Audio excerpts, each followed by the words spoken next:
Geico, 15 minutes could save you 15% or more on car insurance. Visit geico.com to see how much you could save. We've got UFC 263 Saturday night in Arizona, where we've got two championship rematches on tap. UFC 263 features two rematches and title fights and the return of one of the most beloved fighters in organizational history. Welcome to the main event. Let the lights go down, and when the smoke clears, I'ma show you how. I can tell we gonna meet. In the main event, one of the greatest strikers to ever grace the octagon, Israel the Last Style Bender Adesanya will put his middleweight belt on the line against Marvin Vettori, who is aiming to become the first Italian fighter to ever hoist the UFC belt. Since dropping a split decision to Adesanya in 2018, Vettori has been undefeated and is convinced he has what it takes to dethrone the Last Style Bender this time around. The co-main event of UFC 263 is a rematch of perhaps the fight of the year in 2020 between Deiveson Figueiredo and Brandon Moreno, which resulted in a majority draw this past December. And both sides are fully aware of what it will take to get their hand raised this time around. And for the first time in UFC history, a non-title fight nor main event will be a 5-round fight between the pride of Stockton, Nate Diaz, and the red-hot Leon Edwards out of England, who is looking to punch his ticket towards getting the next title shot at welterweight. Who will come out victorious Saturday night in the desert? We're in for an epic night at UFC 263. UFC middleweight champ Israel Adesanya putting his title on the line against Marvin Vettori. Adesanya won their first meeting via split decision 3 years ago. Vettori hasn't lost since then. Co-main event features a rematch, one of the best fights of 2020. Flyweight champ Deiveson Figueiredo against Brandon Moreno. Their first fight back in December was a majority draw. Figueiredo deducted 1 point in round 3 because of an inadvertent shot to the groin. Also on the card, another must-see fight as Nate Diaz takes on Leon Edwards in a 5-round welterweight bout.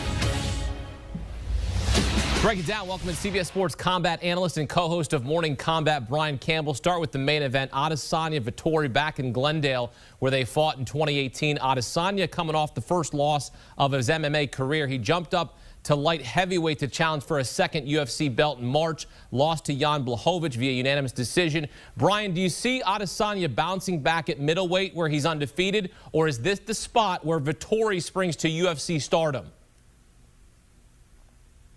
Look, it's a good fight because both of those scenarios are obviously potentially in play here. I want to put one thing clear, though. Split decision win for Adesanya in 2018, but if you go back and watch that fight, it's really hard to have made a case that Vettori had won that or was really all that close in that fight. Adesanya controlled that on the feet during the first 2 rounds. In the 3rd round, when Vettori put on the pressure, and yes, he did take Adesanya down, he did nothing offensively and was eventually stood up by the referee. It does make for a good storyline where the one fighter at middleweight who pushed Adesanya the closest and may have a style, let's say, similar to mimic that of what Blachowicz just did, albeit at light heavyweight. Is this the best time to be fighting Israel Adesanya if you're Marvin Vettori? You could certainly make that case. But we had Adesanya as your pound-for-pound king before that fight after Khabib's retirement for a reason heading into his challenge last time where he lost to Blachowicz, because Adesanya is just too perfect when it comes to striking distance, setting traps, and landing big strikes. Expect Vettori, who was durable in that first fight, and that's a big reason why he had some success, to be as hungry and game and aggressive as ever. But I don't get the feeling that he has grown enough in those 3 years to come over the top, out-maul, out-wrestle Adesanya. This is still a game for Adesanya where if he can keep it on the feet, he can control this fight.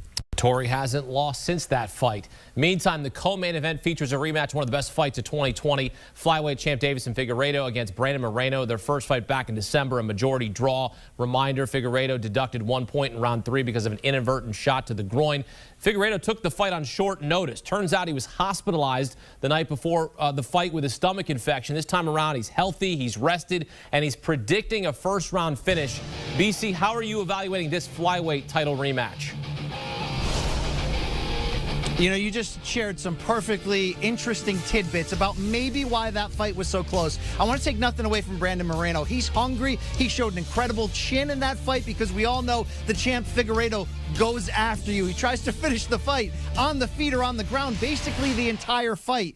But that was 3-week break Figueiredo had, main eventing one pay-per-view, and then, as you mentioned, taking that fight on last-minute notice. It was his 4th fight in the calendar year, and even though he finished 3-0-1 last year, winning our Fighter of the Year award at CBS Sports, I think that was a Figueiredo who was really trying to just maximize his opportunity. Now you give him 7 more months to rest, heal, figure out a better way at a weight cut. We always know Figueiredo comes very close to just barely making it. I still feel like this is his fight to win for the champion. You nailed the key element to there. That point deduction, if that's not a part of the equation, that's a victory across all 3 scorecards for Deiveson Figueiredo. He appears to be just that much better than Moreno. He's a finisher. He's got big-time power, and he just comes after you. I like Figueiredo to bounce back in a big way. Yes, the fight will be fun. It'll be violent. I don't think it goes all 5 rounds. I like the champ to get another finish, making this really his division. He's the face of it in the post-Demetrius Johnson and Henry Cejudo era at 125.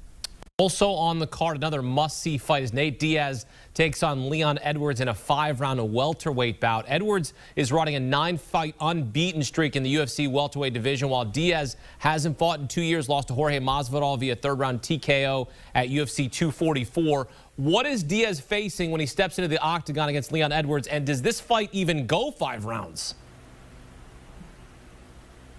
It's tough to know at this, but look, it's an uphill battle. What is he facing? This is a very risky fight for Nate Diaz. Let me explain why. 36 years old. He's always got big layoffs, inactivity.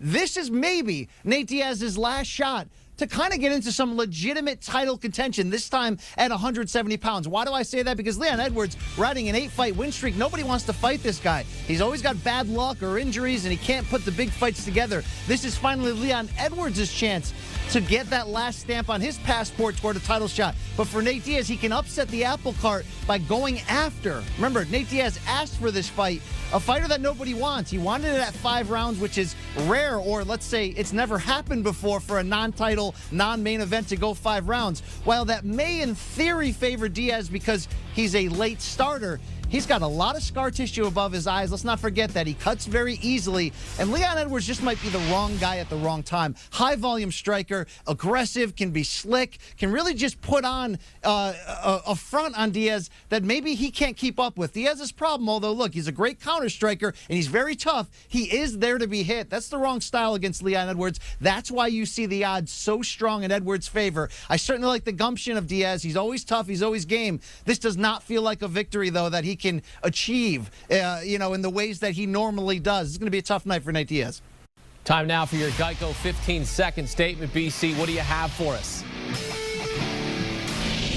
I don't want you to count out 43-year-old Demian Maia, right? Remember him, 2-time title contender in UFC, maybe the greatest submission expert the sport's ever known. Yeah, he's 43, he's long in the tooth. Has he lost when he steps up to the elite competition in the last few years? Yes. But he only loses to the elite competition. He's had more than a year to recover from that knockout loss to Gilbert Burns. He had a 3-fight win streak before that. And what we need to find out against Belal Muhammad on Saturday night is whether Muhammad is elite. I don't think he is, despite a nice win streak that he's had. He had the fight with Leon Edwards that fell apart because of the no contest and the eye poke. This is going to be a tough matchup for Belal Muhammad. While he's an aggressive striker, at the end of the day, styles make fights, and Maia has the perfect style to trap Muhammad, get him to the ground, and really use that experience and submission game to maybe get one more big win and a tap out for a guy at 43 who just doesn't seem to be going anywhere at the moment. He's an all-time great, even though he's never worn the belt, and I think this is a fight Demian Maia can win. Yeah, 11 submissions for him in his career, second most in UFC history behind only Charles Oliveira. Brian Campbell setting the table for UFC 263. BC, thanks. And for all things combat, check out Morning Combat with Luke Thomas and Brian Campbell. You can watch the series on YouTube. You can also listen to the podcast on Apple and Spotify. Morning Combat. Download and subscribe today. Do you want a sports network that delivers everything that matters about the game? The highlights, the picks, the instant analysis. No yelling, no fake debates, no politics. Hit the subscribe button and never miss a moment.